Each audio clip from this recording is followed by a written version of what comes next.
Hey, what's up? This is Coach Ryan C, and on this episode, we're going to be talking about how to train with power.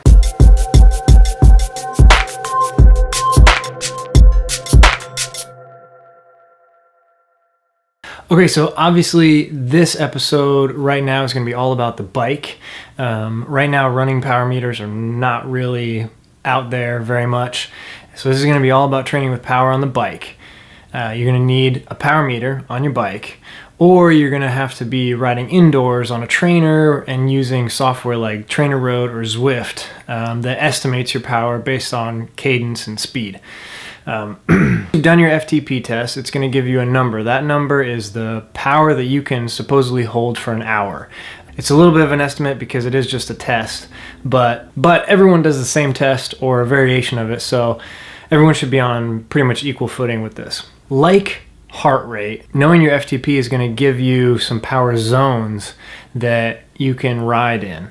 And if you've seen the heart rate episodes where we talk about what to do with your heart rate zones, this is very, very similar with power on the bike. So the zones are set up similar. They're recovery, endurance, tempo, lactate threshold, VO2 max, and then anaerobic capacity. So that's 6 zones right there. Once you know your FTP, you can do some calculations and figure out what those zones are. I'm going to put them right over here. You can pause this video or do whatever and use a calculator to figure out your zones. All right, I'm just going to do a little overview of each zone. Kind of give you a little bit of an idea of what it is. The first zone, recovery, is it's really light spinning. It should almost feel like nothing.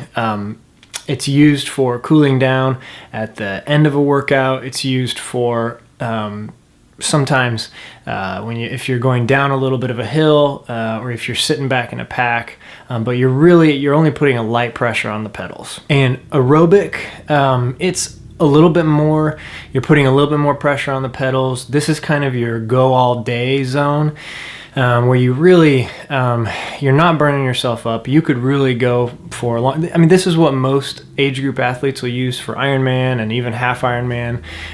When you're riding 50 to 60 up to 100 miles, this is the zone that most people are going to stick in. Okay, zone 3 tempo. This is getting a little bit faster. This is what more elite triathletes are going to use during their Ironman and half Ironman races. You could think of it as riding a brisk ride, or kind of riding in a little bit of a race, or kind of competing against your buddy. This is kind of that zone. You're not going to be able to do it all day. You're eventually going to burn up. It's not hitting your threshold yet. It's just kind of in that gray zone. Okay, zone 4, lactate threshold. You're going pretty hard on this. This is like most age group athletes can probably only do this for about 30 minutes, 45 minutes. This is your typical time trial pace. Your breathing is really hard. Your fatigue is building and building and building. And you really can't do this for that long.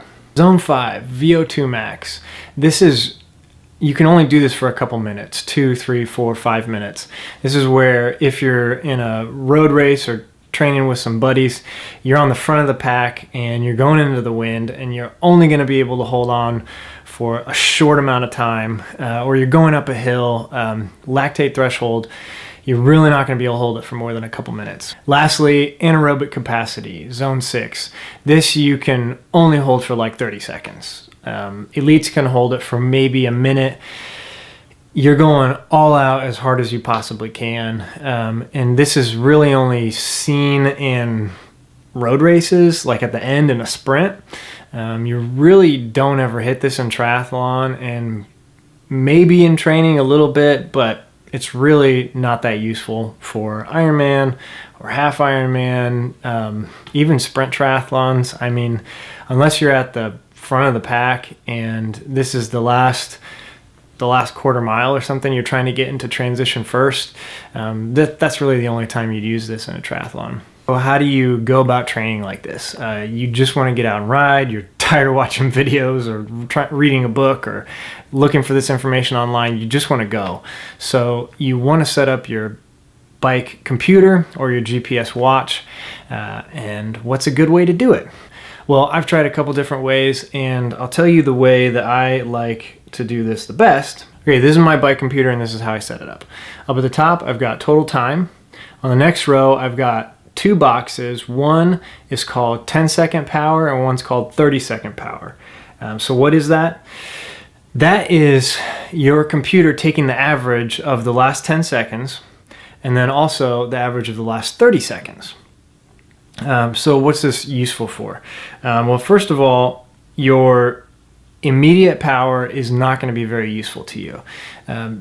Don't even look at what your immediate power is, because it is changing so fast and it is spiking and hitting zero, and it's virtually unusable. And this is where a lot of people get frustrated with training with power, because they just buy a power meter and they get it on their bike and then they turn on their bike computer and this is all they see is this power jumping around like crazy, and it's not useful. So I set up 10-second power average and 30-second power average. That kind of gives me a fast gauge and a slow gauge. And when I'm riding, I'm looking at both numbers. And my fast gauge tells me what I've done in the last couple pedal strokes. It gives you a pretty good reading of what you just did. And then the 30-second is like your slow gauge. I watch that to see how I'm averaging over time. And I know that I'm being pretty consistent if both of those numbers are pretty close to each other. I know that I may be pushing too hard or easing off when those numbers are not aligned. And they'll only not be aligned for a few seconds, but if you're watching them, and if you're like me, I'm looking down at my bike computer about every 10 or 20 seconds. And that's just how I do it. Line, I've got power zone and normalized power for the lap. And that tells me what zone I'm in, because I have them programmed in here. If something's going on, I've got sweat in my eyes or something, and or I'm really pushing hard, and all I want to look at is just one number real quick, I can look at that power zone, and that tells me where I am at the moment. I'll give you a pretty quick reading of where you are. And the other one, normalized power for the lap, I have this set to lap at every 5 miles. Every 5 miles it beeps, and I can look down and I can see the normalized power for the last lap. And the reason why that is cool is because if I'm doing a long ride, usually 40 to 100 miles or something like that, is when I'll really pay attention to this, because you can gauge over time. You can remember if my normalized power was 200 on the first 5 miles, and then my normalized power was 195, and then it was 190, and then it was 185, and it keeps going down. That gives you a pretty good idea of how you're doing with that workout. And maybe you need to make decisions on what to do for the rest of the ride or the race, or hopefully it'll tell you that you're right on track. Then next up, I've got cadence and speed, heart rate, and time of day. Those are all really good things to look at. Cadence, you always want to be on top of that. Normally on the bike, you want to be at least 90 or above. That's one school of thought. The other school of thought, you can be a lot lower, and it kind of goes back and forth on who says what. But personally, I've gotten the best results when my cadence is 90 or above. I just tire out less. And it took a while. It took a little bit to get to that point. At first, when you start trying to use a high cadence, you're going to feel so fatigued, because you're actually doing a lot more work than you're used to. But once you get used to that high cadence, you're really going to see a lot of advantages from doing that, in my opinion. I would almost say don't even put speed on there to start off when you're training with power, because it's only going to distract you, and it might make you make bad decisions or not like training with power, because sometimes with some people, the results are really surprising. You think you've been doing the right thing, but then you get a power meter and you realize that you have to change up your training a whole lot. So I would almost say leave speed off of there until you get really used to training with power, until you trust it. Heart rate, it's important. We've talked about that on other episodes. If your power and your heart rate, you're always once you get into this, you're going to see that there's a correlation between the two. And then especially when you're looking at your file afterwards, if you see, they call it a cardiac drift. Say your power was an even 200 for the whole workout, but your heart rate was at 130, and then at 2 hours your heart rate started to drift up. Well, what that means is that there's a lot of things that might mean, but what it could mean is that at about 2 hours, that's when you started to reach your endurance limits, current limits, and that's where your body started having to do a lot more work to maintain the same amount of power. So it's really good to have your heart rate data too. I like data, so if you can get your power, get your cadence, get your heart rate, get your speed, get the temperature, get everything you can get on there, and you'll be able to judge your performance a lot better. Time of day, I just like that because sometimes you just lose track of time. Okay, trust your power meter when you're training. A lot of people don't like it because it gives them numbers they didn't expect, or it gives them numbers that make them feel a certain way about themselves. But trust your power meter and just rely on it when you're training. It's going to give you numbers that are unbiased, numbers that are real, and you can lean on those and you can get better in your training if you just trust it. Another big thing to remember is don't compare yourself to other riders. Everybody's power is unique to them for the most part. If you're out with your buddies and you're comparing power numbers, they're going to be all over the place. You might be doing 180 watts and your friend might be doing 140 watts and you might be going the same speed. And how is that even possible? Well, there's this thing called power to weight ratio. And what that is it's your power over your weight in kilograms. And why is that important?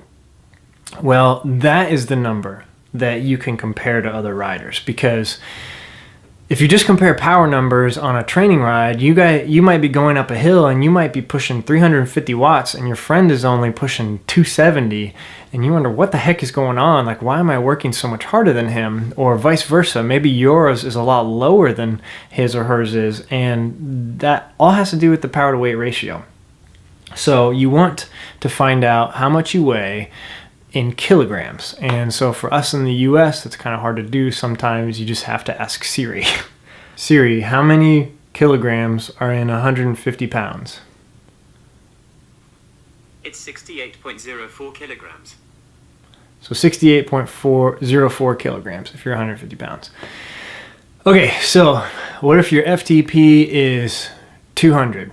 Siri, what is 200 divided by 68.04? The answer is about 2.9394. So, if your FTP is 200 watts and you're 150 pounds, your power to weight ratio is 2.93. That is important because that is the number that basically says how strong you are as a rider. If your power to weight ratio is 2.93, but your friend's is 3.0, that's really close. But if all things are equal, your friend is probably going to beat you in a race.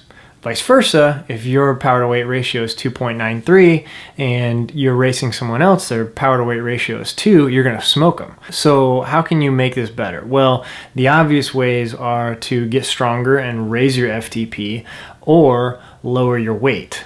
Ways that you can do that is actually losing body weight. Another way to do that is to get a lighter bike, lighter wheels, lighter helmet, gear, shoes, less water bottles, everything. Power to weight ratio is just power and weight. And it's simply because there's a certain amount of power that it takes to push a certain amount of weight. And so when your ratio is higher, you're gonna be faster. That is the important number that you want to improve. So like I said, the way to do it, raise your FTP, lower your body weight. So your power to weight ratio, if you're below 2, you've got some work to do. If you're in between 2 and 3, up to 3.5 and 4, you're pretty good. Once you start getting closer to 4 or 5, you might start thinking about really turning this thing into a competitive sport. So there it is. That's how to train with power now that you know your FTP. It's pretty simple when you just look at it on paper. It's kind of hard to execute sometimes, but if you really focus on training with power on the bike, you're going to become a much better cyclist. You're going to become a better triathlete because the run is going to get easier if you can stay locked in on the bike to where you're supposed to be. I mean, things just get crazy when you get a power meter and you find your FTP and you can start training with power. I mean, it all starts to come together. Triathlon starts to make a lot more sense. If you don't have the money for a power meter for your bike just yet, focus on doing all of this stuff on the trainer. Zwift or Trainer Road, you can do free trials up front. So that's it. Go ahead and do your FTP test. Go start training with power.